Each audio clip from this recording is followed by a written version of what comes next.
بر محمد وآل محمد صلوات۔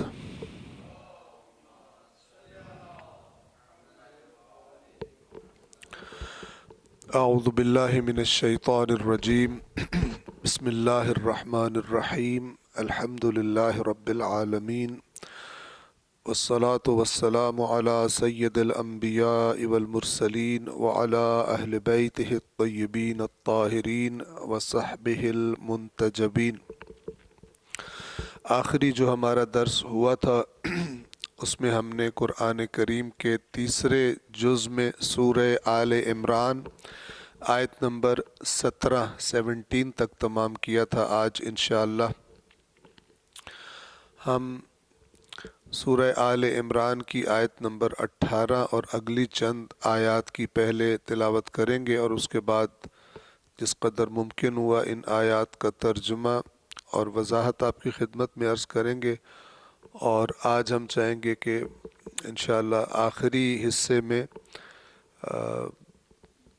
بہرحال ہم آغاز کریں احادیث محمد وآل محمد علیہم الصلاۃ والسلام کے بیان کرنے کا آغاز کریں، اور پھر اس کے بعد آپ کے مشورے سے انشاءاللہ اس کی ٹائمنگ بھی اور کیفیت کو ہم بہتر بنا لیں گے۔ آج ہمارا ٹائم جو ہے وہ 5:15 تک ہے، 5:10 سے 5:15 تک ہم کوشش کریں گے اس کو تمام کر لیں۔ صلوات پڑھیں محمد وآل محمد پر۔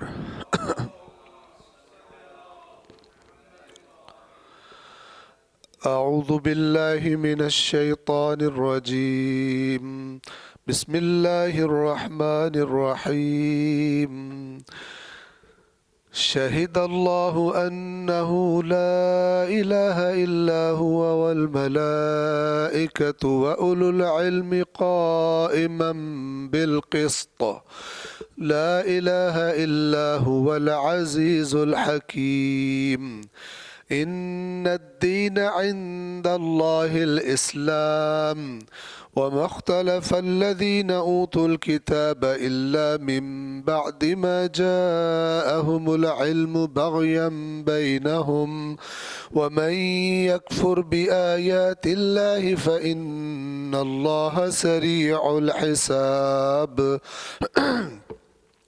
فإن حاجوك فقل أسلمت وجهي لله ومن اتبعني وقل للذين أوتوا الكتاب والأميين أأسلمتم فإن أسلموا فقد اهتدوا وإن تولوا فإنما عليك البلاغ والله بصير بالعباد۔ إن الذين يكفرون بآيات الله ويقتلون النبيين بغير حق ويقتلون الذين يأمرون بالقسط من الناس فبشرهم بعذاب أليم۔ أولئك الذين حبطت أعمالهم في الدنيا والآخرة وما لهم من ناصرين۔ صدق اللہ العلی العظیم۔ صلوات پڑھیں محمد والے۔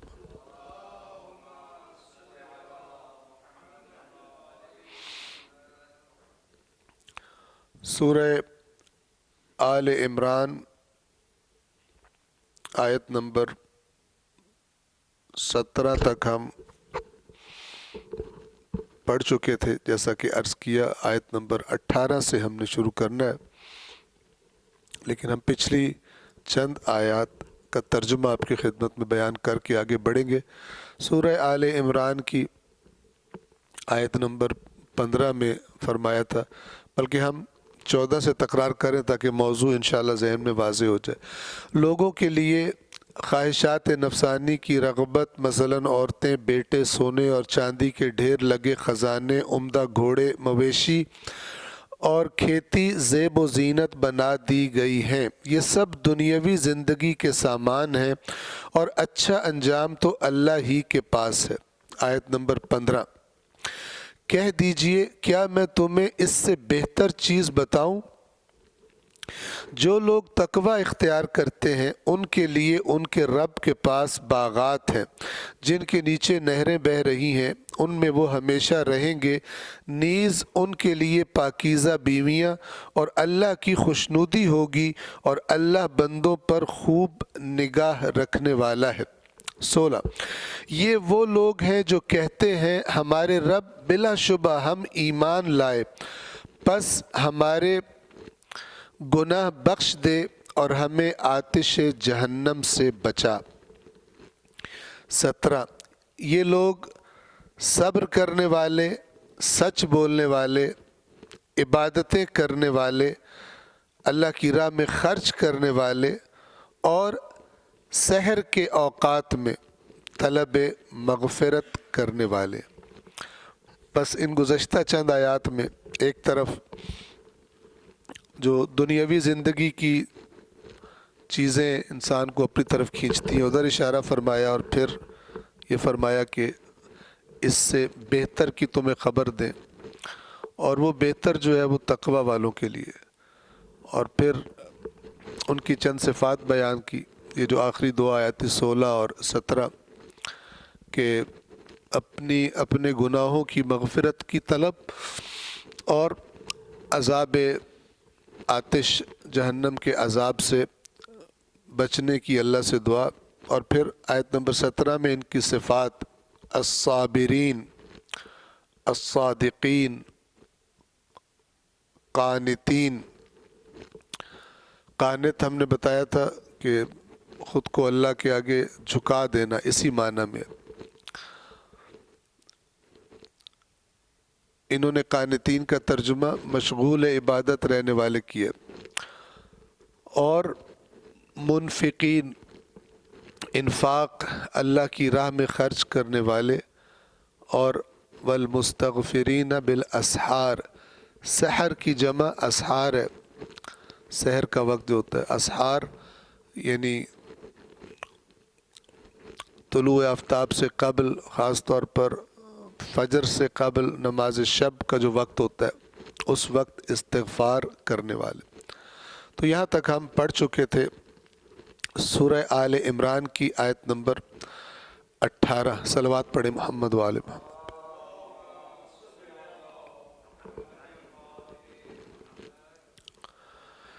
شہد اللہ،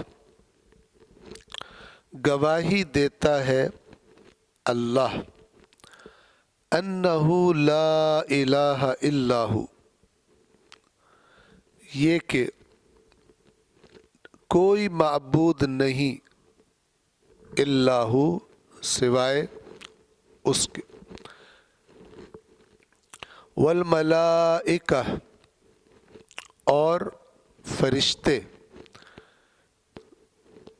چند گواہیاں اس آیت میں اللہ تبارک و تعالی پیش کر رہا ہے۔ سب سے پہلا گواہ کون ہے؟ شاہد اللہ، اللہ گواہی دیتا ہے۔ گواہی کس بات پر ہے؟ اسلام کی بنیادی ترین چیز پر، اور وہ یہ کہ کوئی معبود، کوئی الہ نہیں ہے سوائے اللہ کی ذات کا، اور اللہ کے بعد والملائکہ، اور فرشتے، ملائکہ، وَأُولُو الْعِلْمِ، اور صاحبان علم، قائماً بالقسط،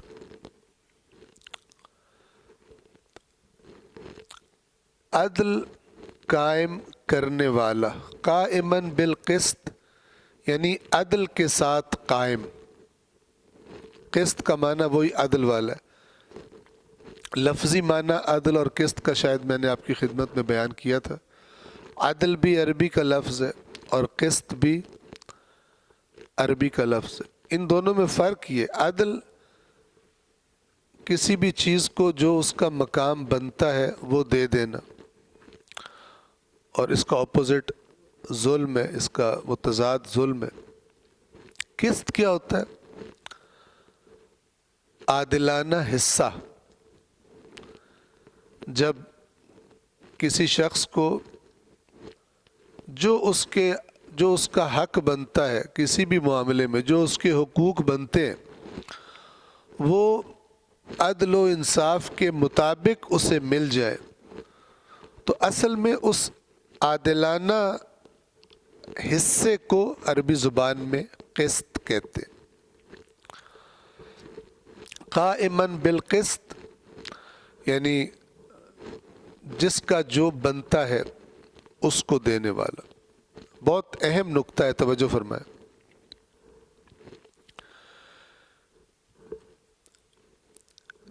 یہ کائنات، یہ دنیا جس کا ہم مشاہدہ کر رہے ہیں، ہم سے پہلے والے لوگ آئے، ہم سے بعد والے بھی آئیں گے، اگر اس میں انسان جو کچھ کرتا ہے اس کا کوئی نتیجہ نہ ہو، اسے کوئی پوچھنے والا نہ ہو، اچھے کام پر انعام نہ ملے، برے کام پر سزا نہ ملے، اس کے ظلموں پر اس کی پرسش نہ ہو، تو نعوذ باللہ بےہودہ ترین کام ہے اس کائنات کی خلقت۔ آپ نے شاید دیکھا ہوگا پرانے زمانے کی بعض جو فلمیں تاریخی بنائی جاتی ہیں، ان میں بڑے بڑے میدانوں میں، اسٹیڈیمز میں بادشاہ اور ان کی عوام بیٹھی ہوئی سائڈوں پر، اور وہ اپنے تماشے کے لیے مثلاً جو انہوں نے قیدی بنائے ہیں مخالفوں کے، ان کو میدان میں لا کے پھر ان کی جانوروں سے، شیروں سے لڑائی، کتوں سے لڑائی، درندوں سے لڑائی دیکھتے تھے، انجوائے کرتے تھے جب وہ انہیں چیر پھاڑ رہے ہوتے تھے۔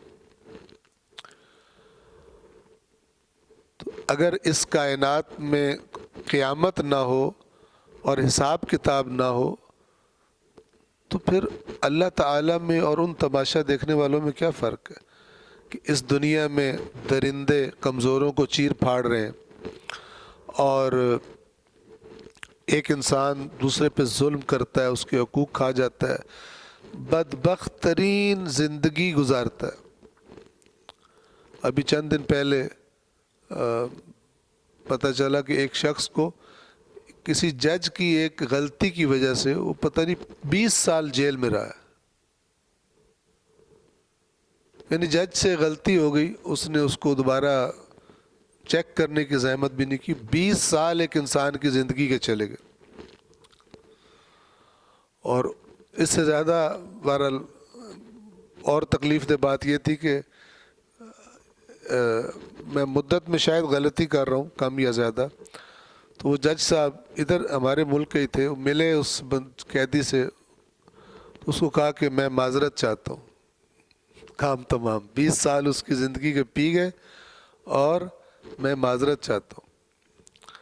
اور ابھی آپ دیکھیں مثلا فلسطین میں کیا ہو رہا ہے، یا ہمارے اپنے ملک میں کیا جنگل کا قانون بنا ہوا ہے، آپ ہر روز نئی نئی چیزیں دیکھ رہے ہیں۔ تو اگر کوئی انجام نہ ہو، کوئی قیامت نہ ہو، تو کتنا اصلاً ہم کہیں گے بنانے والا بھی بڑا ظالم ہے، جس نے کچھ لوگوں کو صرف مار کھانے کے لیے اور پسنے کے لیے اور بھوکے رہنے کے لیے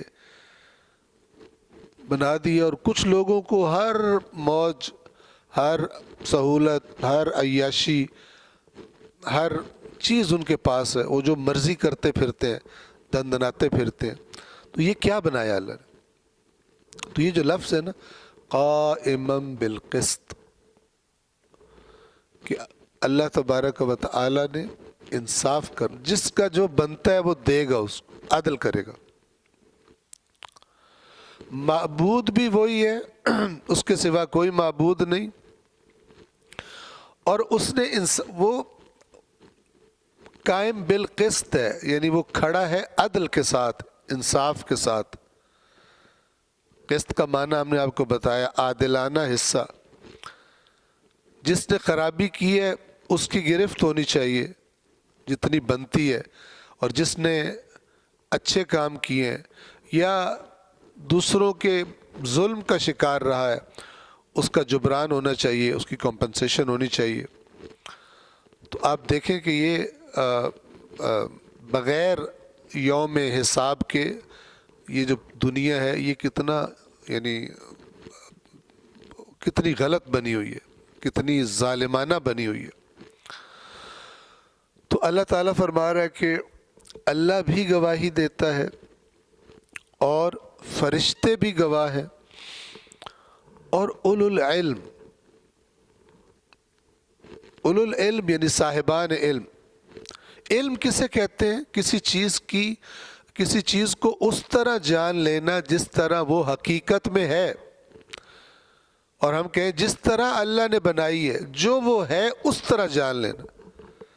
جیسے اللہ کے نبی سے صلی اللہ علیہ وآلہ وسلم سے ایک دعا منقول ہے، دعا نقل کی جاتی ہے، جس میں اللہ کے نبی اللہ سے یہ سوال کرتے تھے، اللہم ارن الاشیاء کما ہی، کہ اے اللہ چیزوں کو مجھے دکھا جیسی وہ ہیں۔ کیا مطلب؟ یعنی ان کی حقیقت دکھا۔ تو اصل میں علم کیا ہوتا ہے؟ کسی چیز کو اس طرح جان لینا جس طرح وہ ہے، کیونکہ بہت سارے لوگ بہت سارے معاملات میں خود کو سمجھتے ہیں کہ انہیں پتہ ہے، لیکن انہیں جو پتہ ہوتا ہے وہ غلط ہوتا ہے، وہ حقیقت نہیں ہوتی، اور پھر اسی غلط انفارمیشن پر وہ اگلے سارے نتائج بھی نکال رہے ہوتے ہیں، لڑ رہے ہوتے ہیں، مار رہے ہوتے ہیں، مر رہے ہوتے ہیں، کس حد تک چلے جاتے ہیں۔ اور جبکہ جس کو وہ اپنا علم سمجھ رہے تھے، کیونکہ وہ حقیقت کے مطابق نہیں تھا، اوپر والا جو سارے نتائج نکالے جو کیا وہ سب کا سارا خراب کر دی۔ تو اولو العلم سے مراد کیا ہے؟ صاحبان علم، یعنی جو علم رکھتے ہیں، یعنی اس کائنات کو جیسی یہ ہے حقیقت اس کی سمجھتے ہیں، تو پھر وہ بھی گواہی دے اٹھتے ہیں کہ نہ اللہ کے سوا کوئی معبود ہے، ٹھیک ہے، اور وہ معبود بھی قائماً بالقسط ہے، یعنی اتنا بڑا عالم، اتنا قدرت والا، اتنا بڑا نظام بنا کے ایسے ہی چھوڑ دے، ایسا نہیں کر سکتا۔ ظالموں کو نہ پکڑے ان کی خرابیوں پر، جنہوں نے ساری زندگیاں مظلومانہ تکالیف میں گزار دی، ان کو کوئی ان کا تسلی دینے والا، ان کو کمپنسیٹ کرنے والا کچھ بھی نہ ہو، تو وہی جو حقیقت جانتے ہیں وہ کہتے ہیں کہ ممکن ہی نہیں ہے کہ اللہ ایسا ہو، یہ معبود ایسا ہو کہ اس کائنات کو ان ناہمواریوں کے ساتھ بغیر حساب لیے چھوڑ دے لوگوں کو۔ یہ معنی قائماً بالقسط، عدل کے ساتھ قائم۔ لا الہ الا ہو، کوئی معبود نہیں سوائے اس کے، العزیز، خوب جس نے عدل کرنا ہو اسے پاور چاہیے، طاقت چاہیے۔ کمزور بندہ تو اپنا حکم ہی نافذ نہیں کر سکتا، گرفتار ہی نہیں کر سکتا، کو جائیے کہ سزا دے، تو عزیز ہے۔ عزیز کسے کہتے ہیں؟ جو مغلوب، کسی سے مغلوب نہیں ہو سکتا اور سب پہ غالب ہے۔ اصل میں عزیز کا معنی یہ ہوتا ہے۔ الحکیم، اور وہ حکمت والا ہے، یعنی اس نے یہ جو نظام بنایا ہے یہ بیہودہ نظام نہیں ہے، یہ بے مقصد نظام نہیں ہے، بغیر حساب کتاب کے نظام نہیں ہے۔ تو یہ دو صفات اس کے آخر۔ اس کے ترجمہ کی میں تکرار کر رہا ہوں، آیت نمبر 18 کی۔ اللہ نے خود شہادت دی ہے کہ اس کے سوا کوئی معبود نہیں، اور فرشتوں اور اہل علم نے بھی یہی شہادت دی ہے، چونکہ حق یہی ہے۔ تو جس کو اللہ تو خود ہی جانتا ہے، فرشتوں نے یہی گواہی دی ہے، اور اس باقی جو انسانوں میں یا جنوں میں بھی ہم لے جو بھی صاحبان علم ہے انہوں نے یہی گواہی دی ہے۔ وہ عدل قائم کرنے والا ہے، اس کے سوا کوئی معبود نہیں، وہ بڑا غالب آنے والا اور حکمت والا ہے۔ صلوات پڑھے محمد والے محمد۔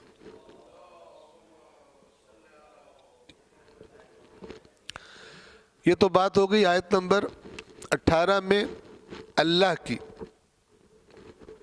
وحدانیت، عدل، یہ دو چیزیں اس آیت میں جو ڈسکس ہوئی. ایک تو اس کے سوا کوئی معبود نہیں ہے، اور دوسرا وہ عدل کرتا ہے، عادل ہے، جس کا جو بنتا ہے اسے دے گا، ظالم کو اس کے ظلم کا نتیجہ اور اچھے کام کرنے والے کو اس کے اچھے کاموں کا نتیجہ. آیت نمبر 19 دین کو ڈیفائن کر رہی. فرمایا ان الدین عند اللہ الاسلام، یقیناً دین اللہ کے ہاں، اللہ کے نزدیک الاسلام، اسلام ہے. اللہ کے نزدیک دین یقیناً اسلام ہے. اس اسلام سے کیا مراد ہے؟ توجہ کیجیے، اوپر والی آیت والی بات گویا کہ جاری ہے کہ اس اللہ نے یہ جو جن کو عقل دی ہے، انسان بنائے ہیں، ان کو ایسے نہیں چھوڑ دیا جو مرضی کرتے پھرو، بلکہ ایک دین. دین کا معنی کیا ہوتا ہے؟ قوانین کا مجموعہ، لاز، جن کے مطابق نظام چلے گا. البتہ اس نے اختیار دیا ہے، میں قانون تمہیں دے رہا ہوں، چلو نہ چلو اس پر تمہاری مرضی ہے، لیکن پھر میں قائماً بالقسط ہوں، پھر میں دوں گا پورا پورا حصہ جس کا جو بنتا ہوگا، جس نے جو محنت کی ہوگی اور جس نے جو کوتاہی کی ہوگی اور جس نے جو جرم کیا ہوگا. پہلے تو یہ سمجھ لے، بہت اہم ہے، اس لیے کہ میں آپ کی خدمت میں عرض کرتا رہتا ہوں، بہت سارے لفظ ہیں جو بڑے امپورٹنٹ ہیں، لیکن ان کے جو معانی عوام الناس کے ذہنوں میں وہ بڑے غفلت پر مبنی معانی، غلط معانی. ان میں سے ایک یہ دین ہے. اس دین کا معنی کیوں میں کہہ رہا ہوں غلط ہو گیا ذہنوں میں؟ اس لیے کہ آپ ایک ایسا بندہ ڈھونڈیں کہ جو 24 گھنٹے گناہ کرتا ہو، 24 گھنٹے کرپشن کرتا ہو، ہر گناہ کرتا ہو، اس سے بھی پوچھو تمہارا دین، کہے گا الحمدللہ اسلام. یہ اس کے ذہن میں جو دین اور اسلام دونوں کا غلط معنی ہے. یعنی ایک بندہ مسلسل قانون کی خلاف ورزی کر رہا ہے، لیکن کہتا ہے قانون قانون قانون، ایسے اسلام ہے. ٹھیک ہے نا؟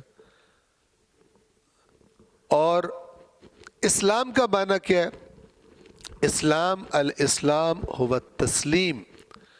اسلام کا معنی ہے جھک جانا، اسلام کا معنی ہے فرما بردار ہو جانا اللہ کا. یہ اس کا اصل معنی ہے. لیکن آپ یہاں پہ جیسے میں نے کہا بندہ ڈھونڈنے 24 گھنٹے خدا کی نافرمانی کرے، وہ کہے گا مسلمان ہوں الحمدللہ، اور اپنے تئیں وہ صحیح بول رہا ہوتا ہے، مگر یہ کہ کوئی اس کو توجہ کرائے کہ یار یہ تم کیا کر رہے ہو. تو اللہ تعالیٰ فرما رہے قانون اللہ کے ہاں صرف ایک ہے، وہ نہیں ہے کہ آپشن ہے یہ کر لو یا یہ کر لو یا وہ کر لو. اور وہ ایک قانون، اس کا نام ہے اسلام. اس لفظ کے معنی میں نچوڑ ہے باقی ساری باتوں کا. اسلام یعنی تمہیں جو اللہ کہے وہ کرنا ہے، جو قانون، جو دین اللہ تمہیں دے رہا ہے اس کے آگے تم نے جھک جانا ہے.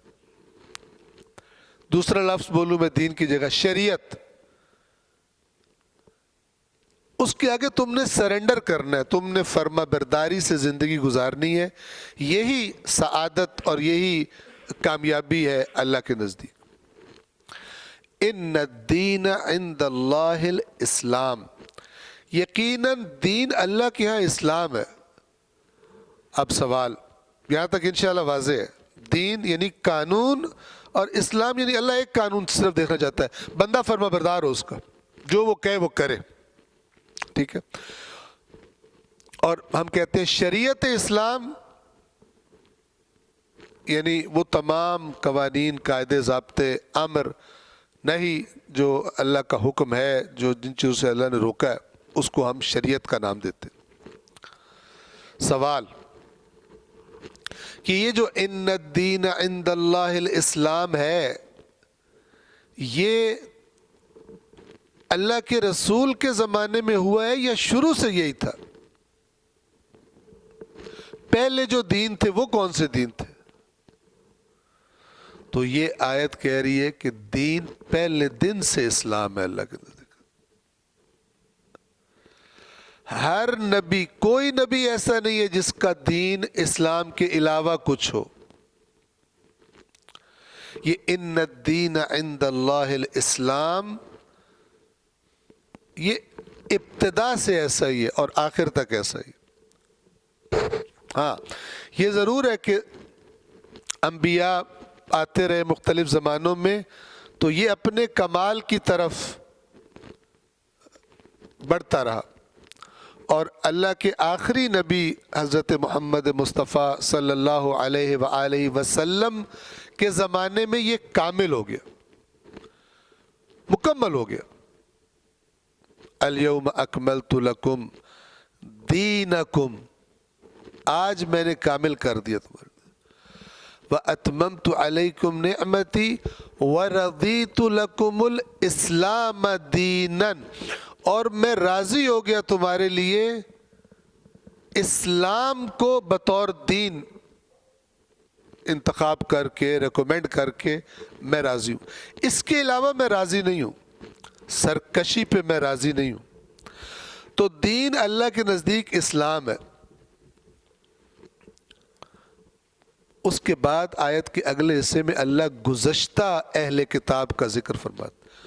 دین ان کے لیے بھی یہی تھا. اللہ کے ہر نبی کا پیغام ایک ہی پیغام تھا کہ خدا کے آگے جھک جاؤ. دیکھیں لفظ میں ہی اس کا حقیقت ہے دین کی، لفظ اسلام میں، کہ اللہ کو جھک جاؤ. ہر نبی یہ کہتا تھا. وَمَا اخْتَلَفَ الَّذِينَ أُوتُوا الْكِتَابَ، اور نہیں کیا اختلاف ان لوگوں نے جنہیں کتاب دی گئی تھی، الا سوائے من بعد ما جاءہم العلم، اس کے بعد کہ ان کے پاس علم آ گیا. اللہ نے نبی بھیجے، کتابیں بھیجی، اوت العلم نے کتاب دی گئی تھی. انہوں نے، ان کا اختلاف اس لیے نہیں تھا کہ اللہ نے ان کو بتایا نہیں صحیح، بلکہ ان کا اختلاف سارا علم آ جانے کے بعد، دین کی تعلیمات نبی نے دے دی، اللہ نے کتاب نازل کر دی، پھر بھی یہ اختلاف کرتے تھے. کیوں کرتے تھے؟ آج بھی ایسا ہی ہے. یہ ریزن دیکھیں، فرمایا بغین بینہم. یہ میں بیان کر چکا ہوں اس سے پہلے، سورہ بقرہ میں دوسرے جز میں آیت آئی تھی. وَمَا اخْتَلَفَ الَّذِينَ أُوتُوا الْكِتَابَ إِلَّا مِن بَعْدِ مَا جَاءَ، وہاں پہ من بعد ما جاءتهم البینات بغیا بینہم، وہ بھی سورہ بقرہ میں. یہاں پر بینات کی جگہ علم ہے. علم آ جانے کے بعد اختلاف کرتے تھے یہ اہل کتاب بغین بینہم. بغین کا مطلب کیا ہے؟ اردو میں لفظ بغاوت اور باغی جو ہے وہ اسی سے نکلا. بغین کا اصل معنی ہے کسی چیز کو طلب کرنے، کسی چیز کی طلب میں اسے حاصل کرنے کے لیے حد سے تجاوز کر جانے کی خواہش رکھنا. کرے یا نہ کرے وہ بات کی بات ہے، لیکن کہے کہ مجھے یہ چیز چاہیے، جیسے بھی مجھے میں لینی پڑی لوں گا میں، یہ خواہش ہو اس کے اندر، چاہے حلال سے چاہے حرام سے. کرے یا نہ کرے یہ بات کی بات ہے. بغین کا مطلب، اصل مطلب یہ ہے. تو جتنے بھی اختلافات ہوئے اللہ کی طرف سے، نبیوں کی رہنمائی آ جانے کے بعد، کتابیں آ جانے کے بعد، پھر بھی انہی لوگوں نے جنہیں کتاب دی گئی تھی کیوں اختلاف کیا؟ اس لیے کہ ایک گروہ کی خواہش ہوئی یہ مجھے ملنا چاہیے، ایک گروہ کی خواہش ہوئی میں اسے پیچھے چھوڑوں، میں آگے جاؤں، وہاں سے افتراق کا اور لڑائیوں کا اور جھگڑوں کا آغاز ہوا۔ ورنہ اگر سرنڈر کرتے واقعاً اللہ کے حکم کے آگے سر جھکاتے تو نہ لڑائیاں ہوتی۔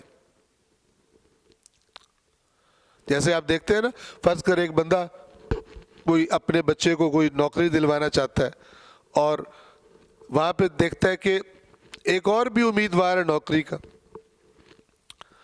اور جو اس نوکری کا معیار ہے، جو کچھ میرٹ ہے، دوسرا اس پہ پورا اترتا ہے، اور یہ دیکھتا ہے کہ اس کا بچہ نالائق ہے، میرٹ پہ پورا نہیں اترتا، لیکن یہ کہتا ہے کہ میرٹ کس چڑیا کا نام ہے، میرا بچہ بیٹھے گا، اسے کہتے ہیں بغین۔ تو دنیا کے جھگڑے دین کے بارے میں لوگوں نے جن کو دین دیا گیا ان کا اختلاف، مسلمانوں میں آپ دیکھ لیں، اللہ تعالیٰ اس کو بنیاد قرار دے رہے تمام لڑائیوں اور جھگڑوں کی۔ بس دین اللہ کے نزدیک اسلام ہے۔ پچھلوں کو بھی جو کتاب دی گئی تھی وہ بھی اسلام ہی تھا، لیکن ان میں کیوں اختلاف ہوا؟ بغین بینہم،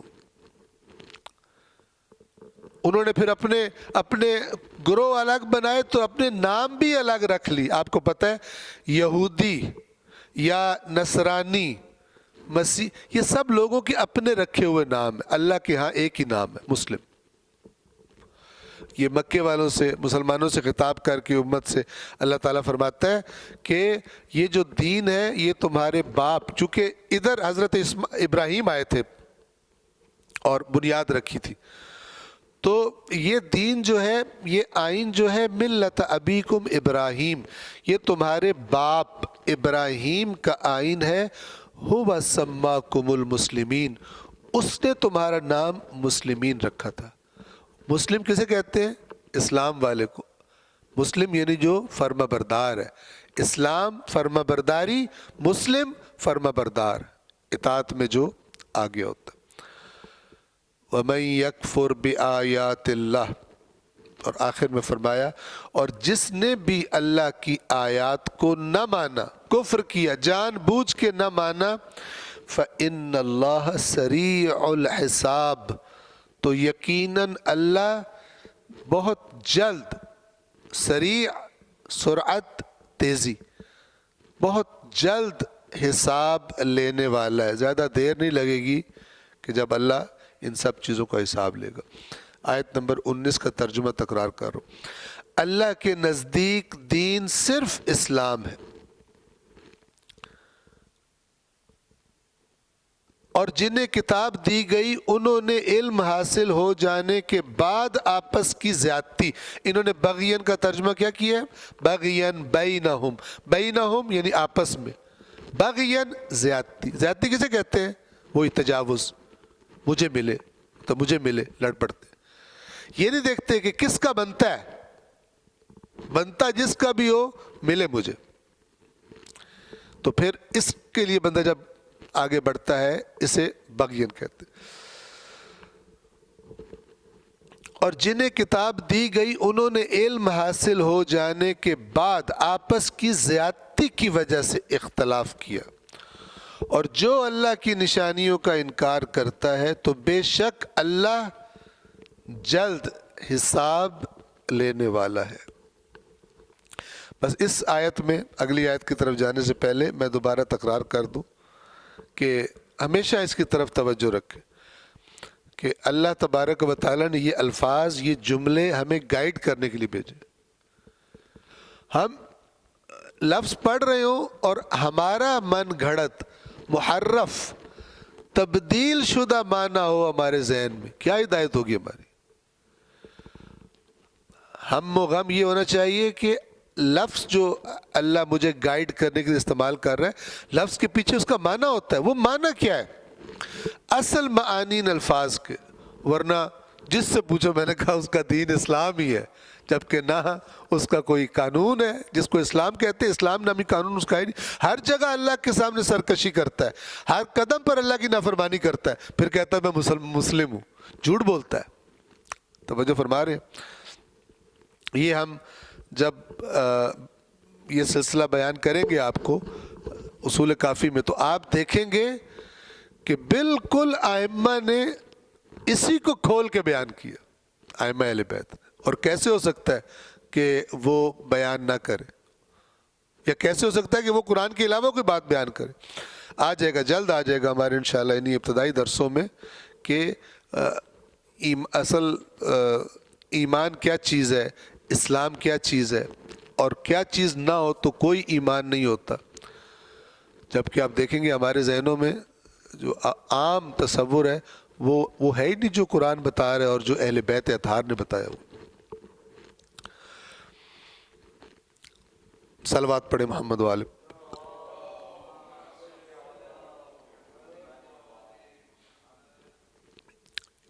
ایک آیت ہم اور پڑھ لیں اور پھر انشاءاللہ ہم روایات کی طرف آنے کی کوشش کرتے ہیں۔ سورہ آل عمران آیت نمبر 20۔ فَإِنْ حَاجُّوكَ، فَإِنْ تو اگر، حَاجُّوكَ یہ حاج حجت، حج یہ سب ایک ہی لفظ ہے، یعنی بنیاد ایک ہی ہے۔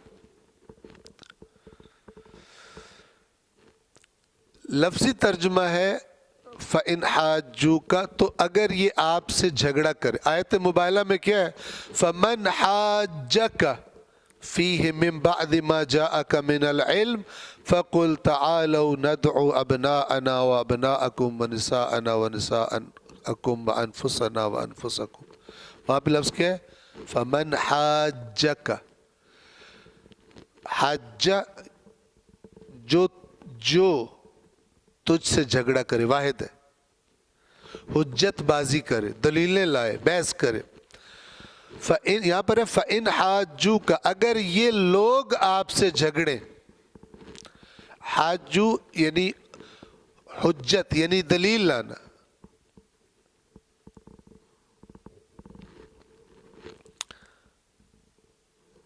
آپ تبلیغ کر رہے ہیں اسلام کی، اگر یہ اتنی کلیئر اور واضح باتوں کے باوجود پھر بحث بازی پہ اتر آئے، اپنی من گڑت دلیلیں آپ کے سامنے حجت بازی شروع کر دیں۔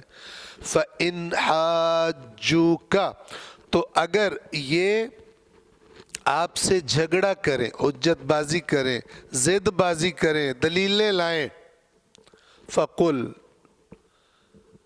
تو آپ کہیے، اب یہ بھی ایک طریقہ ہے بحث کو اینڈ کرنے کا۔ فَقُلْ اسلمت، میں جھک گیا، تم بغیر جھکے بھی مسلمان بن جاؤ، میری بس ہو گئی ہے، میں تم سے بحث نہیں کر سکتا، تم دلیلیں لا رہے ہو۔ اب دیکھ غور فرمائے آیت کیا کہہ رہی ہے کہ دین اللہ کے نزدیک اسلام ہے۔ سب سے پہلے کیا فرمایا اوپر کہ کوئی معبود نہیں سوائے اللہ کے، اور وہ قائماً بالقسط ہے۔ اس نے فیصلہ، جب فیصلہ کرنا ہے پھر ہمیں بھی تو بتائے کہ ہم کیا کریں کہ صحیح نتیجے پہ صحیح فیصلہ ہو ہمارے حق میں۔ تو فرمایا تمہارے لیے قانون اللہ کے پاس اسلام ہے، اس قانون کو فالو کرو تو اللہ کے یہاں اچھا اجر پاؤ گے۔ اب یہاں پہ اللہ فرما رہا ہے کہ یہ اگر جو انہوں نے من گھڑت دین بنائے ہوئے اہل کتاب نے، ہم حتماً جنت میں جائیں گے، ہم نہیں، جو پیچھے گزر چکا سورہ بقرہ میں آپ کو یاد ہوگا، انہوں نے جو نظریات بنائے ہوئے اور اپنے آپ کو پکا جنتی سمجھتے ہیں اور کہتے ہیں ہم اللہ کے بڑے فیوریٹ ہیں، یہ پھر حجت بازی کریں گے آپ کے ساتھ۔ تو آپ کیا کہیں ان کو، جب اس پر اتر آئیں یہ، تو آپ کہیں کہ تم کرتے رہو، میں فقل تو آپ ان سے کہہ دیجئے اسلمت، میں تسلیم ہوں، میں اللہ کے آگے جھک گیا ہوں۔ اسلمت وجہی، میں نے اپنے چہرے کو جھکا دیا، حوالے کر دیا۔ یہ جو انسان چہرہ جھکاتا ہے، کیونکہ چہرہ پورے جسم کا نمائندہ ہوتا ہے، ٹھیک ہے نا، لہٰذا ہم اردو میں بھی کیا کہتے ہیں، اس نے سر جھکا دیا۔ عربی میں کہتے ہیں منہ جھکا دیا، عربی میں سر کی جگہ منہ کا لفظ استعمال ہوتا ہے، جیسے یہاں پر ہو رہا ہے کہ آپ ان سے کہہ دیجیے اسلمت، میں نے اللہ کے حوالے کر دیا یا اللہ کے آگے جھکا دیا، وجہی، اپنا چہرہ، میں نے بھی للہ، اللہ کے لیے، میں نے اللہ کے آگے میں تسلیم ہو گیا ہوں، میں بھی وَمَنِ اتَّبَعَنِی، اور جو بھی میرے پیچھے چل رہا ہے، جو بھی میرا تابع ہے، جو بھی میری اتباع کرنے والا ہے، وہ بھی. بس دین کیا ہے؟ رسول پاک کا دین کیا ہے؟ اسلام، سرنڈر اللہ کے آگے، جھک جانا. اور جو رسول کے پیچھے چل رہے ہیں، اگر چیک کرنا ہے پیچھے چل رہے ہیں یا نہیں چل رہے، کون ہے رسول کے تابع؟ ویسے آپ جس سے پوچھو گے میں رسول کے پیچھے ہوں، لیکن اصل کیا ہے؟ تسلیم ہونا اللہ کے آگے. تو یہ اللہ تعالیٰ فرما رہے اگر اتنی کلیئر اور واضح بات کے باوجود یہ کہیں دین میں یہ بھی ہے، دین میں یہ بھی ہے، یہ بھی ہے، اور اطاعت کے علاوہ دوسرے راستے بھی نکالیں اور ان کا نام بھی دین رکھیں، تو پھر آپ ان سے کہہ دیں کہ بھائی میں تم سے بحث نہیں کرتا، میں نے اسلمت وجہی للہ، میں نے اپنے آپ کو اللہ کے آگے جھکا دیا ہے. وَمَنِ اتَّبَعَنِ، اور جو بھی میرے سے دین لے رہا ہے، جو مجھے فالو کر رہا ہے، اس نے بھی یہی کام کیا. تم جانو اور تمہاری دلیلیں جانیں. وَقُلْ لِلَّذِينَ أُوتُوا الْكِتَابَ، اور کہہ دیجئے ان لوگوں کو جنہیں کتاب دی گئی ہے، وَالْأُمِّيِّينَ، اور جو جاہل ہیں. عرب معاشرے میں، مکے میں اور یہ جو علاقہ تھا، یہ دو بڑے گروہ تھے. کچھ کو کہا جاتا تھا اہل کتاب، اور باقی کہتے تھے امی، جن کے پاس آسمانی کتاب کوئی نہیں تھی. ٹھیک ہے، جیسے مکہ والے، یہ امیین تھے. اسی لیے اللہ تعالیٰ فرماتا ہے هُوَ الَّذِي بَعَثَ فِي الْأُمِّيِّينَ رَسُولًا، وہی ہے جس نے امیین میں رسول کو بھیجا، مبعوث فرمایا. تو لہٰذا انہی دو گروہوں کا ذکر ہے کہ جو رسول پاک کے معاشرے میں موجود ہیں. تو اللہ تعالیٰ رسول پاک سے فرما رہا ہے کہ آپ الذین اوتوا الکتاب، جنہیں کتاب دی گئی ہے، ان سے بھی، والامیین، اور امیین، ان دونوں گروہوں سے آپ کہہ دیجئے اسلمتم، کیا تم بھی تسلیم ہوتے ہو؟ یہ اسلمتم دعوت، اسلام کی دعوت، تسلیم ہوتے ہو، اسے کہتے ہیں اسلام قبول کرنا. اللہ کے آگے اسلمتم، کیا تم تسلیم ہوتے ہو؟ فَإِنْ أَسْلَمُوا، تو اگر تسلیم ہو جائیں، یا ترجمہ کرتے اگر اسلام لے آئے، لیکن اصل جو معنی ہے وہ یہ ہے، اگر صحیح معنی کیا جائے تو اگر وہ فرما بردار ہو جائیں، اگر وہ تسلیم ہو جائیں، فَقَدْ اهْتَدَوْا، تو یقیناً ہدایت یافتہ ہو گئے. اصل میں ہدایت یافتہ کون ہے؟ جو اللہ کے آگے تسلیم ہے، فرما بردار. باقی ادھر سے ادھر سے حجت بازیاں کر کے نئے نئے طریقے، اے کرو تو جنت، یہ کرو جنت، اور ہر نافرمانی گناہ بندہ کیا، یہ سارے ڈرامے ہیں. یہ ساری تاکید اس پر ہے. دین یعنی فرما برداری، دین یعنی اطاعت اللہ کی. فَإِنْ أَسْلَمُوا فَقَدْ اهْتَدَوْا، تو اگر یہ تسلیم ہو جائیں تو یقیناً ہدایت یافتہ ہو گئے. وَإِن تَوَلَّوْا، اور اگر پھر جائیں، فَإِنَّمَا عَلَيْكَ الْبَلَاغُ، تو آپ کے ذمے صرف پیغام پہنچا دینا.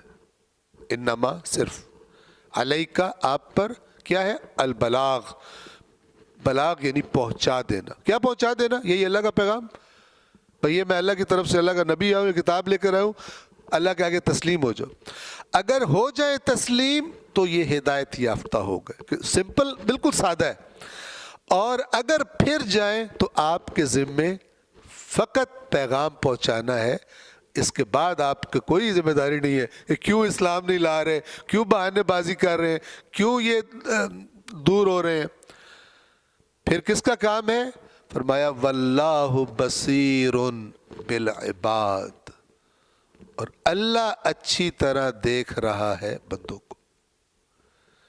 کیوں نہیں تسلیم ہو رہے، کیا مفادات ہیں ان کے، کیا پرابلم ہے ان کو کہ یہ نہیں آنا چاہتے اللہ کی اطاعت میں، اور چکر بازیاں کرتے ہیں، دین کے نام پہ من گھڑت چیزیں بنا لیتے ہیں کہ جس میں جو مرضی کرتے رہو، جنت میں بھی چلے جاؤ، ایسے ورژنز بناتے ہیں. آپ کے ذمے صاف پیغام پہنچا دینا ہے. واللہ بصیر بالعباد، اور اللہ ہے جو خوب دیکھ رہا ہے اپنے بندوں کو. اس کا ترجمہ آیت نمبر 20 کا میں تکرار کر دوں.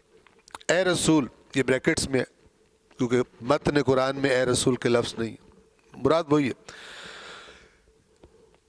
اگر یہ لوگ آپ سے جھگڑا کریں تو ان سے کہہ دیجئے میں نے اور میری اتباع کرنے والوں نے تو اللہ کے آگے سر تسلیم خم کر دی، میں نے بھی خم کر دی ہے، اور جنہوں نے میری مانی ہے انہوں نے بھی میری بات ماننے کا مطلب ہی ہے کہ اللہ کے آگے سر تسلیم خم کرنا ہے، میں نے اور میری اتباع کرنے والوں نے تو اللہ کے آگے سر تسلیم خم کیا ہے، اور پھر اہل کتاب اور ناخواندہ لوگوں سے پوچھئے، ناخواندہ امیین، ناخواندہ جو پڑھا ہوا نہ ہو، ٹھیک ہے، اور پھر اہل کتاب اور ناخواندہ لوگوں سے پوچھئے کیا تم نے بھی تسلیم کیا ہے؟ تم بھی یہ کرتے ہو؟ اگر یہ لوگ تسلیم کر لیں تو ہدایت یافتہ ہو جائیں، اور اگر منہ موڑ لیں تو آپ کی ذمہ داری تو صرف پیغام پہنچا دینا ہے، اور اللہ اپنے بندوں پر خوب نظر رکھنے والا ہے۔ صلوات پڑھے محمد و آل محمد۔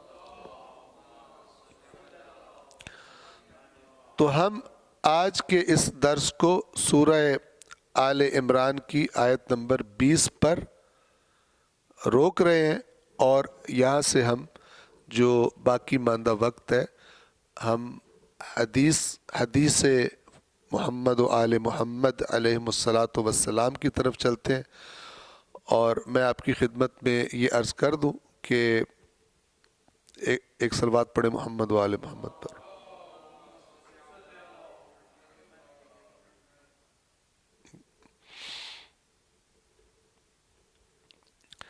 ہم جو آپ کو پتہ ہے حدیث تو اتنا بڑا ذخیرہ ہے کہ قرآن نہیں پڑھا جاتا، حدیث کون پڑھے گا؟ ٹھیک ہے، تو ہم نے جو ہمارا یہ درس ہے، البتہ ہم نے کراچی میں، اللہ نے توفیق دی، چند سال پہلے ہم نے کراچی میں قرآن کا جو بیان شروع کیا تھا وہ ہم نے مکمل کر لیا، پورا قرآن ختم کر لیا، اور کراچی کے پروگرام کا جو 2+ پوائنٹ تھے وہ ایک تو یہ تھا کہ جب ہم وہاں پہ جاتے ہیں 8-9 دن کے لیے تو کم سے کم 6 سے 7 درس ادھر ہو جاتے ہیں، مغربین کی نماز کے بعد 1 گھنٹہ ہر روز، اور ماہ رمضان میں ہم جب وہاں پہ جاتے تھے تو افطار سے پہلے 2 گھنٹے لگاتار مسلسل، ٹھیک ہے، چونکہ اس میں بریک تو ویسے بھی نہیں ہو سکتی تھی چونکہ کھانا پینا تو ہوتا نہیں، افطاری بعد میں ہی ہوتی ہے، تو لہٰذا بہرحال تقریباً ہم نے ان چند سالوں میں اس کو اللہ نے توفیق دی تو ہم نے قرآن مجید مکمل کر لیا اس میں، اور وہاں پر اب اس دفعہ میں جو گیا تھا کہ میں کل وہاں سے واپس آیا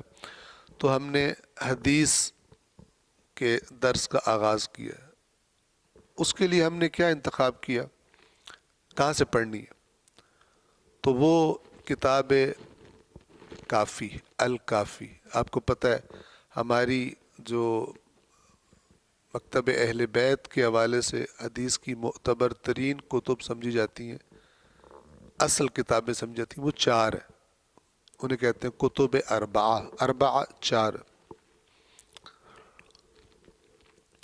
اور ان 4 میں سے پہلی الکافی، اس کے 3 حصے ہیں، اصول، فروع اور روضہ، ٹھیک ہے، اصول کافی، فروع کافی اور روضہ کافی عام طور جیسے کہتے ہیں، زیادہ مشہور اصول کافی ہے، تو اور دوسری کتاب ہے من لا یحضرہ الفقیہ، آسانی کے لیے اس کو صرف فقیہ کہہ دیتے،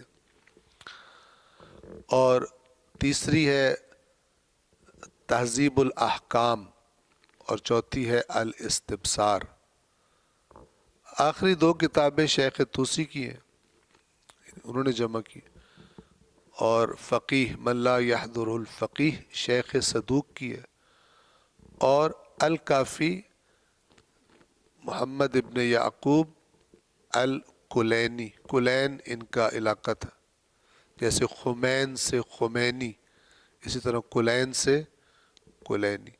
تو شیخ کلینی نے یہ الکافی کتاب ان کی زحمات سے یہ وجود میں آئی. تو کافی بڑی ہے. اصول کے اندر کئی کتابیں ہیں اور مثلا شروع ہوتی ہے کتاب العقل والجہل، یہ پہلی کتاب ہے. جب چلتے جائیں تو ایک اس میں کتاب آتی ہے کتاب الایمان والکفر، ایمان اور کفر کی کتاب. ایمان کیا ہے، کفر کیا ہے، اس کے بارے میں ائمہ اہل بیت علیہم الصلاۃ والسلام کی حدیثیں ہیں.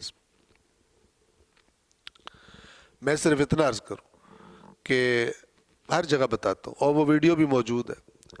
مولانا اسحاق رحمۃ اللہ علیہ، کون؟ فیصل آباد والے جو تھے، ان سے کسی نے سوال کیا تھا شیعہ اور سنی حدیث کس کے پاس، کس کا ذخیرہ حدیث زیادہ زبردست ہے، خوبصورت ہے. تو انہوں نے جواب میں یہ کہا تھا کہ اگر جن باتوں میں شیعوں اور سنیوں کا جھگڑا ہے، اگر وہ والے چیپٹرز، وہ باب سائٹ پہ کر دیے جائیں تو دونوں کے پاس بڑے ہیرے اور موتی ہیں، بہت قیمتی ہیں. لیکن اگر تم پوچھتے ہو کہ زیادہ خوبصورت حدیث کس کے پاس ہے، تو اس نے پھر اس کا نام لیا. انہوں نے کہا کہ اصول کافی جو ہے شیعوں کی، ائمہ اہل بیت کی روایات، اصول کافی کتاب الایمان والکفر. تو انہوں نے کہا کہ اگر تم نے دیکھنا ہو نا کہ اسلام کتنا خوبصورت ہے اور گہرائی سے اور کیسا بیان کیا گیا، تو جو تمہیں کتاب الایمان والکفر میں ائمہ اہل بیت کا اسلام کا بیان ملے گا، دنیا کی کسی دوسری کتاب میں اتنا خوبصورت بیان تمہیں نہیں ملے گا. ٹھیک ہے. تو یہ بات اکثر میں کبھی کبھی یہ مجالس وغیرہ میں کرتا ہوں تو لوگ کہتے ہیں سبحان اللہ، تو میں کہتا ہوں کتنوں نے پڑھی ہے تو سبحان اللہ ریورس ہو جاتی ہے کیونکہ ہم سمجھتے ہیں ہماری ڈیوٹی صرف سبحان اللہ کرنا، بات سن کے، اور کچھ نہیں کرنا ہوتا. تو اور ہم جب قم میں تھے تو بہرحال اللہ تعالیٰ نے توفیق دی، ہم نے کتاب الایمان والکفر کا پوری اس کا مباحثہ کیا تھا آپس میں، ہم چند طالب علم تھے، ڈسکشن اس کی. اور وہ جو حوزے میں ٹائم گزرا ہے اس میں جو بابرکت ترین اوقات گزرے ہیں ان میں سے ایک یہ اصول کافی کی کتاب الایمان والکفر تھی. اور میں آپ کے سامنے انشاءاللہ بیان کروں گا. خواہش تو یہ خیر کافی پہلے سے تھی، لیکن بس وہ خواہش ہی رہی. تو ابھی جب کراچی میں شروع کیا تو پھر یہاں کے لیے بھی خواہش تھی، وہ ذرا زیادہ ہو گئی. تو بہرحال مجھے تو پرابلم نہیں ہے، جب میں آتا ہوں تو مثلا ایسا کر لیا جائے جیسے میں نے کہا تھا 45 منٹس قرآن، بیچ میں بریک، چائے شائے. یہ انہوں نے کہا انتظامیہ نے کہ ہم چائے شائے کا کر دیں گے، کوئی پرابلم نہیں ہے. اور اس کے بعد 45 منٹس جو ہے وہ ہم اصول کافی کر لیا کریں. لیکن آہستہ آہستہ پتہ چل جائے گا ہم نے کیا کرنا ہے، کرنا بھی ہے یا نہیں کرنا. تو آج ہم آپ کی خدمت میں اسی کا اصول کافی کا ایک آغاز کر رہے ہیں. یہ کتاب الایمان والکفر بڑی لمبی ہے، حدیثیں زیادہ ہیں، ریپیٹیشن بھی ہے. ٹھیک ہے. تو ہم نے انتخاب کیا ہوا، ساری نہیں، بعض ابواب چھوڑ دیے ہیں، بعض ابواب رکھے ہیں. پڑھنا چاہیں تو اویلیبل ہے، بازار میں مل جاتی ہے. ترجمے البتہ جو ترجمہ ہے اس کا ناقص ہے، ترجمہ مزے کا ترجمہ نہیں ہے جو میں نے دیکھا ہوا ہے. تو یہ کتاب اصول کافی، کتاب الایمان والکفر، باب نمبر 11، باب الاخلاص. باب الاخلاص. اخلاص کا مطلب کیا ہے عربی میں؟ خالص کرنا، کسی چیز کو خالص کر دینا. کرنے والے کو کہتے ہیں مخلص. لہذا قرآن میں کئی جگہوں پر آیا فَاعْبُدُوا اللَّهَ مُخْلِصِينَ لَهُ الدِّينَ. تو اللہ کی بندگی کرو دین کو اسی کے لیے خالص کر کے، یعنی دین کا کام ہو تو اللہ کے سوا کسی کے لیے نہیں کرنا. مخلصین لہ، صرف اللہ کے لیے. عبادت کس کی ہوتی ہے؟ صرف اللہ کی ہوتی ہے. ٹھیک ہے، تو جو بھی کام بطور دین، بطور عبادت، دین یعنی عبادت، جب دین کا آپ کام کر رہے ہیں یعنی اللہ کی بندگی کر رہے ہیں. ٹھیک ہے، کیوں کہتے ہیں رزق حلال عبادت ہے؟ کیوں کہتے ہیں؟ اسی لیے کہتے ہیں کہ اللہ، جب میں کہتا ہوں کہ میں اللہ کے حکم کی اطاعت میں حرام سے بچتے ہوئے محنت کر کے حلال کماؤں گا تو میں عبادت کر رہا ہوں. عبادت یہ نہیں کہ 2 رکعت نماز پڑھتا ہوں قربتاً، یہ صرف یہ عبادت ہے. ہم نے ذہن میں یوں بنا لیا سارا کا سارا عبادت ہے جو بھی خدا کے لیے کیا جائے. تو فرمایا فَاعْبُدُ اللَّهَ، اللہ کی بندگی کرو، مخلصین لہ الدین، دین کو، لیکن یہ نہیں کہ بیچ میں ملاوٹیں ہوں، صرف اس کے لیے. اپنے نبی کو حکم دیا، قل، اے رسول کہہ دیجئے، انی امرت، یقیناً مجھے امر کیا گیا، مجھے حکم ملا ہے، ان اعبد اللہ، کہ میں اللہ کی عبادت کروں، مخلصا لہ دینی، دین کو، اپنے دین کو اس کے لیے خالص کر کے. پھر مومنین کو کیا کہا گیا؟ یہی بات کہی گئی، فَاعْبُدُ اللَّهَ مُخْلِصِينَ لَهُ الدِّينَ، دین کو اللہ کے لیے خالص کر کے. جیسے اس آیت میں آیا تھا نا، میں بھی اور جو میرے پیروکار ہیں ان کا، وہ بھی اللہ کے آگے بالکل تسلیم ہو گئے. ایک ہی بات ہے. لہذا اخلاص کی بہت ہی بنیادی اہمیت ہے اسلام میں. اخلاص کی پیورٹی.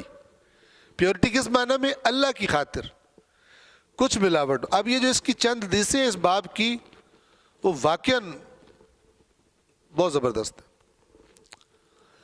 تو میں اس کی حدیث نمبر 3 بیان میں نے کرنی ہے، 3، 4، 5، 6. آج ساری نہیں کر پاؤں گا، 1 یا 2 ہو گئی. تو کتاب اصول کافی، کتاب الایمان والکفر،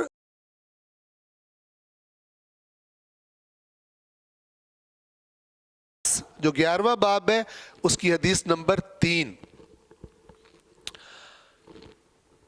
عن ابی الحسن الرضا علیہ السلام. ابو الحسن امام رضا علیہ السلام کی بھی کنیت ہے، لہذا لکھا ہوا ہے عن ابی الحسن الرضا علیہ السلام. امام رضا علیہ السلام سے نقل ہے، ان امیر المؤمنین، کہ امام فرماتے ہیں کہ امیر المؤمنین صلوات اللہ علیہ کان یقول، فرمایا کرتے تھے، یعنی ایک دفعہ کا فرمان نہیں ان کا، بعض باتیں جو بندہ بار بار کرتا ہے اس کی. اور یہ چیز کس کی طرف اشارہ ہوتی ہے؟ امپورٹنس کی طرف، اہمیت کی طرف. امیر المؤمنین فرمایا کرتے تھے،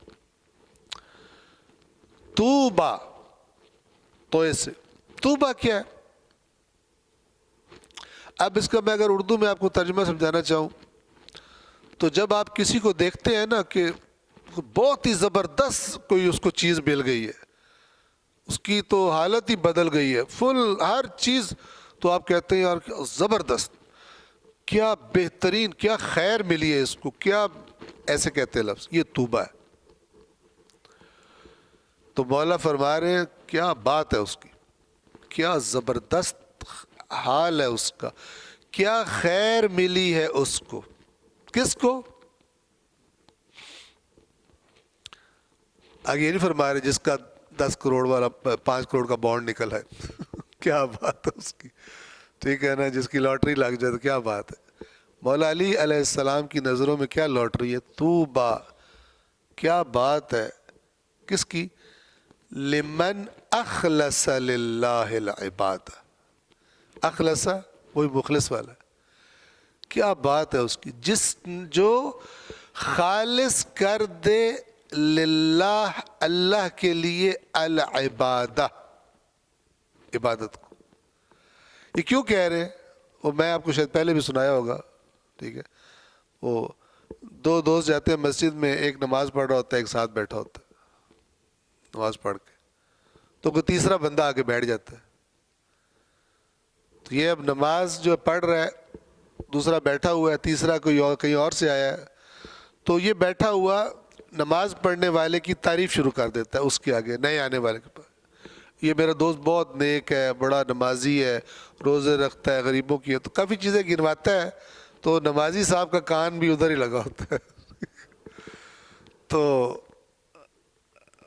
جب حالت اس کی برداشت سے باہر ہو جاتی ہے صبر, تو وہ نماز توڑ کے اسے کہتا ہے کہ اس کو بتاؤ میں نے حج بھی کیا ہے. اس کو یہ ہوتا ہے کہ یہ نہ اٹھ کے چلا جائے میرا حج رہ جائے, اس کو پتہ نہ چلے. ٹھیک ہے نا, ہم یوں ہوتا ہے ہمارے ساتھ کہ ہماری اللہ معاف ہی کرے تنہائی کی نماز اور ہماری بلوگوں میں نماز فلان میں یہ, تو لہذا مولا بھی ایویں نہیں لاٹری دے رہے, ایویں نہیں تعریف. علی علیہ السلام کسی کو کہتے کیا بات ہے اس کی, کہ طوبی لمن اخلص للہ العباد, پیور اللہ کے لیے کرتا خالص اسے کسی, ابھی آگے آ جائے گا اس کا مطلب کیا ہوتا ہے. ایسے ائمہ نے کھول کھول کے بیان کیا.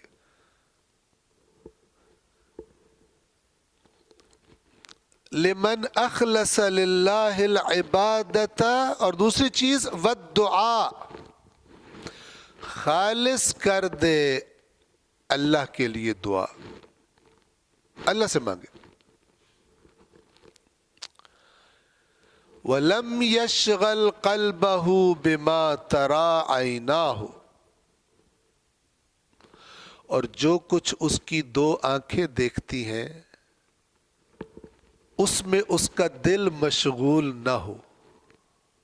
کیا مطلب؟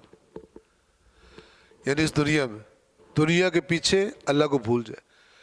اللہ سے ایسا اس کا کنیکشن ہو کہ آنکھیں اسے دکھا رہی ہے دنیا, لیکن اللہ سے ڈسکنیکٹ نہیں کرتی, اپنے اندر ہی نہیں ایبزارب کر لیتی. وَلَمْ يَشْغَلْ قَلْبَهُ, اور اپنے دل کو مشغول نہ کرے بِمَا تَرَى عَيْنَاهُ, ان چیزوں میں جو اس کی دو آنکھیں دیکھتی ہیں. دل کو ادھر ہی نہ لے جائے, اللہ کی طرف رکھے. اسی کی وضاحت کر رہے ہیں. وَلَمْ يَنْسَ ذِكْرَ اللَّهِ, اور نہ بھولے اللہ کی یاد, اللہ کا ذکر, بِمَا تَسْمَعُ أُذُنَاهُ, ان چیزوں کی وجہ سے جو اس کے دو کان سنتے ہیں. مین یہی دو چیزیں ہوتی ہیں, دیکھنا اور سننا, جس سے انسان کی توجہ ادھر ادھر ہوتی ہے. کہ جو اس کی آنکھیں دیکھتی ہیں اس کا دل یعنی توجہ, اور جو اس کے کان سنتے ہیں وہ بھی اسے اللہ کی یاد کو نہ بھولنے دے, اسے اللہ یاد رہے اللہ. اور آخر میں کیا فرمایا؟ وَلَمْ يَحْزُنْ صَدْرَهُ, اور اس کا سینہ غمگین نہ ہو, دل تنگ نہ ہو اس کا. کس وجہ سے؟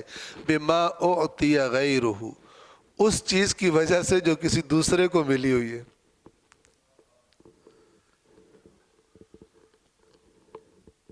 ہماری کتنی ٹینشن ہوتی ہے کہ دیکھ لیں, اپنی وہ بائک کھڑی کر کے دیکھ رہا رسوائی کو, ساتھ والے نئے ماڈل کی لا کے کھڑی کی اس کو, یار اس کے پاس یہ انسان یوں ہی ہوتا ہے.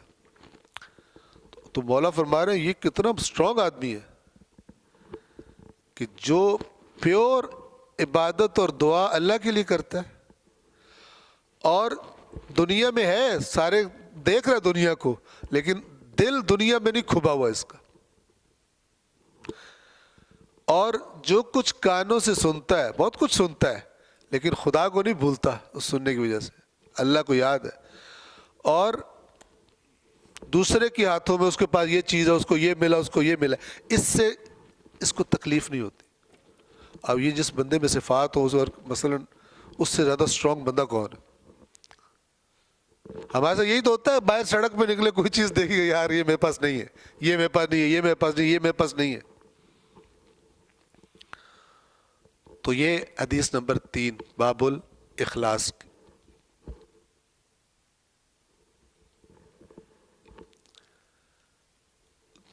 ایک اور سن لیں, میں کمپلیٹ نہیں کر پاؤں گا اس کو, تھوڑی سن لیں. ان ابی عبداللہ اگر آگے کوئی اور نام نہ لکھا ہو تو یہ امام صادق علیہ السلام مراد ہوتے ہیں روایات کی سند میں. اگر لکھا ہو ابی عبداللہ الحسین پھر پتہ چل جائے امام حسین ہے, لیکن اگر صرف ابی عبداللہ یا ابو یا ابا عبداللہ ہو تو کون ہوتے ہیں؟ امام صادق علیہ السلام ہوتے ہیں. ان ابی عبداللہ علیہ السلام فی قول اللہ عز وجل لیبلوکم ایکم احسن عملا. امام صادق علیہ السلام کا فرمان ہے اللہ عز وجل کے اس قول کے بارے میں جس میں اللہ نے کیا فرمایا ہے, لیبلوکم ایکم احسن عملا. سورہ ملک کی دوسری آیت ہے الذی خلق الموت والحیات لیبلوکم ایکم احسن عملا, وہ کہ جس نے موت اور حیات کو خلق کیا تاکہ لیبلوکم, تاکہ تمہیں آزمائے, تمہارا امتحان لے. ایکم, تم میں سے کون, یعنی یہ امتحان ہے. امتحان کس چیز کا ہے؟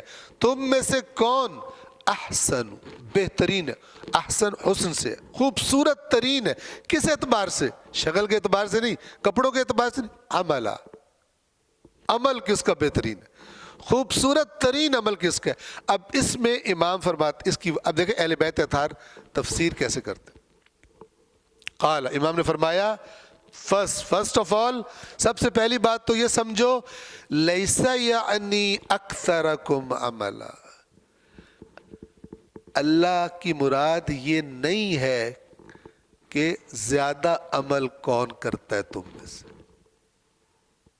ڈھیر کون لگا دیتا ہے.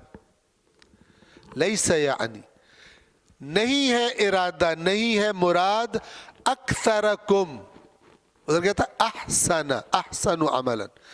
لہذا کہہ رہے یہ نہیں ہے کہ کون تم میں سے, اللہ نے یہ نہیں فرمایا لیبلوکم ایکم اکثر عملا. اکثر, کثیر تر کس کا عمل ہے, زیادہ عمل کس کا ہے.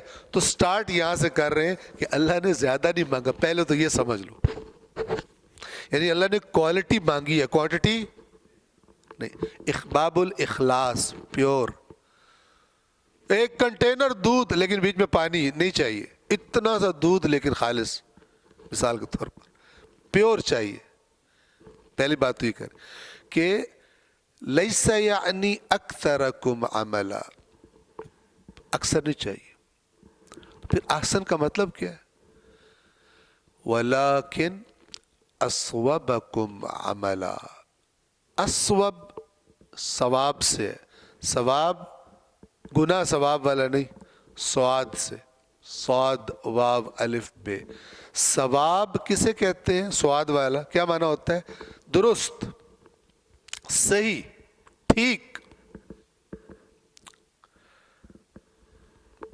کوئی کام کرے, آپ سوال پوچھیں, وہ صحیح جواب دے تو عرب کبھی بھی کہتا ہے کہ اصبتا, صحیح, تو نے صحیح جگہ تیرا وہ جواب لگا جا کر, اصبتا.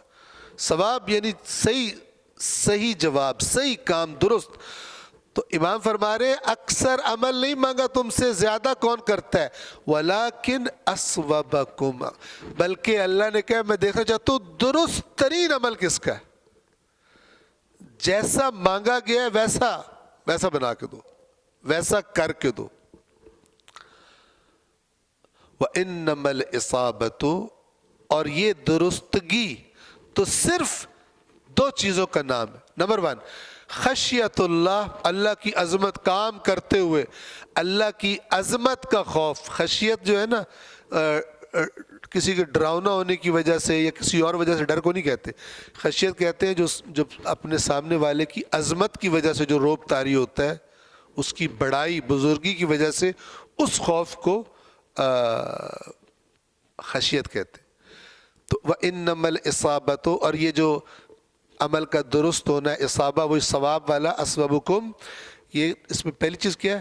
خشیت اللہ, اللہ کا روب, دبدبہ عمل کے دوران تمہارے اوپر. ہماری نماز کیسی ہوتی ہے ایسی.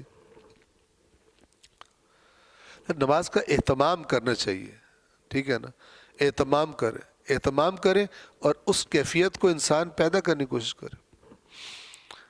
ظاہر ہے جس کی خشیت ہوگی تو اس کے کام کا اہتمام بھی ہو، خشیت نہیں ہوگی تو پھر ایسے ہی بس وہ حاضری لگواؤ کہ بندہ آیا تھا، باقی کام شام کوئی نہیں. خشیت اللہ اور والنیت الصادقۃ والحسنہ. ٹائم تمام ہو گیا ہے. سچی اور اچھی نیت، تو میں ان کی وضاحت انشاءاللہ اللہ تعالیٰ نے توفیق دی تو آپ کو پھر نیکسٹ جب درس ہوگا اگلے ہفتے انشاءاللہ ہوگا تو اس حدیث کو بھی مکمل کریں گے اور اگلی احادیث بھی بیان کریں گے. پروردگار عالم سے دعا ہے پروردگار عالم قرآن کریم اور فرامین محمد و آل محمد کو پڑھنے کی، سمجھنے کی اور ان پر عمل کی، ان کے مطابق زندگیاں گزارنے کی ہم سب کو توفیق عطا فرمائے. صلوات پڑھیں محمد و آل محمد.